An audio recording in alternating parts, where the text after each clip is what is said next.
दुपारी केलेली आलू मटरची भाजी उरल्यानंतर परत तीच भाजी संध्याकाळी सगळ्यांना कशा पद्धतीने खाऊ घालायची, त्यासाठी खास अशी सिक्रेट ट्रिक.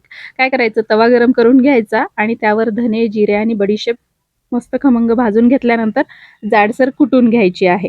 तर मंडळी, काल शूट केलेली ही रेसिपी आहे. काल सकाळी वरण भात आणि आलू मटारची भाजी केली होती. तर मुलींनी काय केलं, फक्त वरण भातच खाल्लं, त्यामुळे ही भाजी उरली. तर आता संध्याकाळी परत ही भाजी कशी सगळ्यांना खाऊ घालायची, त्यासाठी थोडासा रस्सा आहे यामध्ये, त्यामुळे गॅसवर ठेवायची आणि मॅश करून घ्यायची. अशा पद्धतीने भाजी मॅश झाल्यानंतर जो कुटून घेतलेला मसाला आहे तो घालायचा, थोडीशी बारीक चिरलेली कोथिंबीर घालायची आणि अशा पद्धतीने हा आलू मटरचा मसाला इथे तयार झालेला आहे मंडळी. आता तुमच्याकडे जर पाणीपुरीच्या पुऱ्या असतील ना, त्यामध्ये हा मसाला भरा आणि झटकीपट गोड आंबट पाणी तयार करा आणि मस्त पाणीपुरी तुम्ही घरच्या घरी बनवू शकता. पण माझ्याकडे पुऱ्या नव्हत्या, तर मी काय केलं, तवा गरम करून त्याला तेल लावून घेतलं आणि इथे माझ्याकडे डोस्याचं पीठ तयार होतं, तर ते घेतलेलं आहे मी. तवा चांगला गरम करून घ्यायचा, पाण्याचा एक शिपका मारायचा आणि लगेचच मग गॅसची फ्लेम कमी करून डोसा तयार करून घ्यायचा आहे. इथे मी छोटाच डोसा बनवत आहे.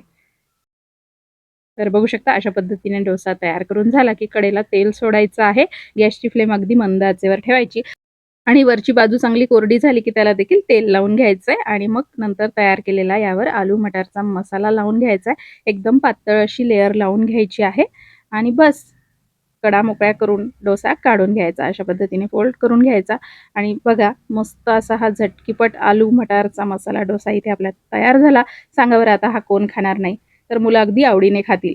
आता घरामध्ये अगदी छोटी मुलं असतील तर तुम्ही त्यांना अशा पद्धतीने छोटे-छोटे डोसे बनवून घ्या, दोन्ही बाजूने भाजून घ्या आणि भाजल्यानंतर त्यामध्ये मसाला लावून अगदी सँडविचप्रमाणे देखील तुम्ही हा डोसा बनवू शकता. अगदी मिनी डोसा, मिनी सँडविच याला तुम्ही बनवू शकता.